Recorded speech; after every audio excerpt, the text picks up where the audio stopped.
Chef, it is so nice to meet you. Thank you. After hearing about you for so long, now you're finally in Atlanta, and all over Facebook last night, people were spotting you. Really? Tell us where you went to eat last night. I started out at Kima with Pano, and Pano's an old friend, so he was kind of my tour last night. We went there for a light dinner, and then went over to his new restaurant, Bistro Nico. Okay. And then we ended up at Hoffman and Finch. Holman and Finch. Thank you. Holman and Finch. Now, All right. Did you have the burger? No, we just had some charcuterie and a beer at Holman and Finch. Okay, because the burger is like a legendary thing there, yeah. yes, and you can only get it after 10 o'clock. Oh, God, I didn't know that. Okay, and that sort of brings me to your new cookbook, Chef Thomas Keller Ad Hoc Cook at Home. Ad Hoc at Home. Isn't this a glamorous interview? Phones are ringing. So it really focuses on comfort food. What's your favorite kind of comfort food? Like, what's your guilty pleasure? Well, that's two different things. I think my favorite comfort food is any food that I recognize from my childhood, my young adulthood, that takes me to a special place and special memories. Certainly things like roast chicken, things like beef stroganoff, of course fried chicken, barbecue, skirt steaks, all these different things which takes me back to those different places that I enjoyed when I was younger. Guilty pleasure, that's a whole different thing. Guilty pleasure for me may be something like an In-N-Out burger. An In-N-Out burger. Yeah. Okay. You heard it here first. There you go. In-N-Out burger. Now, when are you opening a restaurant in Atlanta? Probably not for, I'm not sure in this lifetime. Okay. Why is that? Well, I don't know. I'm not really trying to expand. It's not something that is part of my goal in life, is to have as many restaurants as I can possibly have. We just opened a restaurant in Beverly Hills primarily because it's closest to my hometown where I was born, which is Southern California. So you have nothing against Atlanta? It's no. I love Atlanta. I think Atlanta has some great restaurants, and I'm not sure why I would need to open a restaurant in Atlanta, because you have enough great restaurants here. Well, we will travel to see you. And my next question is, can you help me get a reservation at the French Laundry? I'm not sure I can help you do that, but there's certainly a lot of people around that could possibly do that more suitable than I am. They don't let me near the reservation. Wait a minute. They don't let me near the reservation book. Okay. I think you have a little bit of pull. I'm not sure. Sometimes I try and I get shut down. Wait, really? Yeah. Okay, next question. Michelle Obama, the First Lady, is doing a big initiative to stop childhood obesity and to talk about healthy cooking, healthy eating. And what would you say to the average American family to make their dinner table more healthy, maybe even on a budget? Well, I think just going to the grocery store is one way of doing that. Shopping in the produce section. Fresh fruits and vegetables. I think are really key to that. Fresh proteins. Just cooking fresh every day. I think that's the best way that we can conquer any kind of obesity. Well, your restaurants are just so popular and so delicious, and you had a kind of a humble beginning.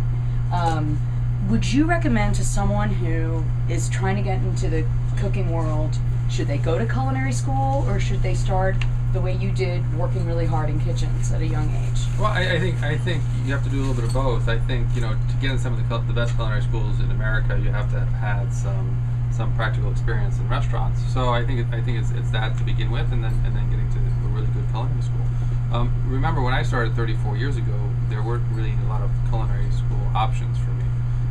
Had I begun today, I would certainly have taken that path. Okay.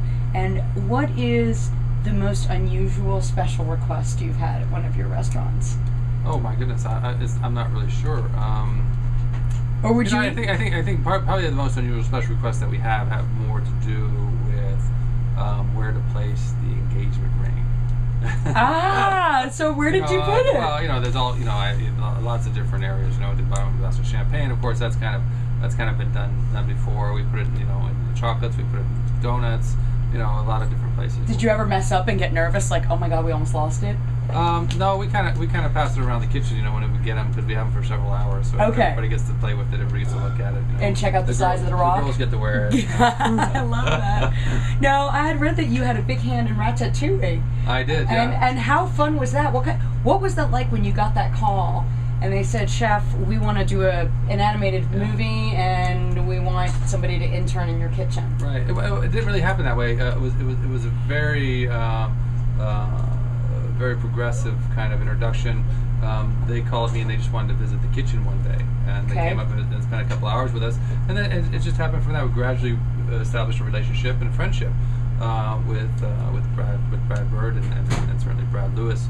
Brad Lewis being the first, and it was a 5.5 year project. You know, it takes that long to make one of those movies. So it was a very slow, progressive friendip that was established, and of course, out of that, you know, I was very, very happy to be part of the movie. The movie, of course, is an amazing movie. Amazing movie. You know, and it just goes, the clear message there is, you can do it. You can do anything if you really put your mind to it. You know, no matter what your obstacles are, you can accomplish something if you really want to accomplish it.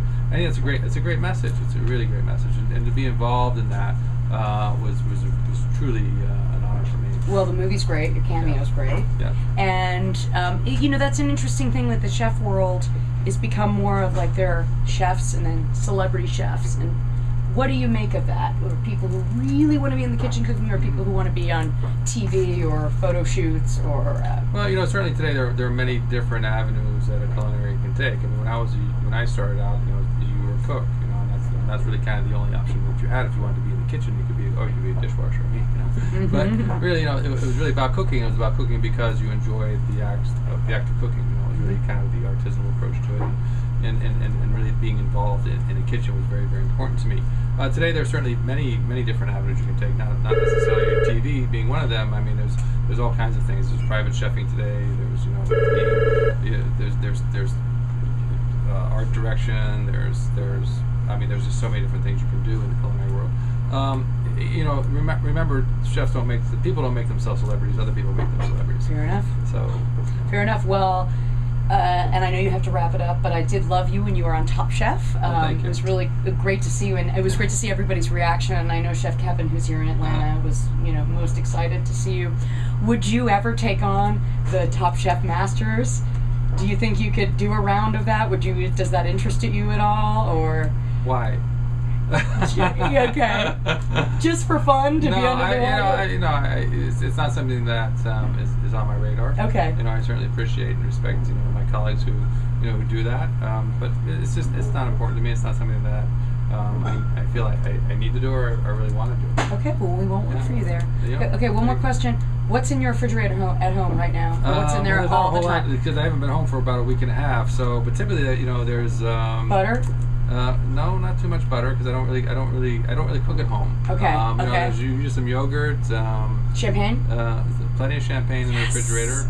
Yogurt, champagne, some milk, some juice, plenty of water, lots of fruits around, a lot of nuts and vegetables. So do eat at home. It's pretty quick. Okay, great. Well, Chef, it was really nice to meet you. Great, thank you. The book is great, and we'll be doing some ad hoc at home. Yeah, and thank you, Atlanta. Really, really great being here. Nice to meet Thank you. Pleasure.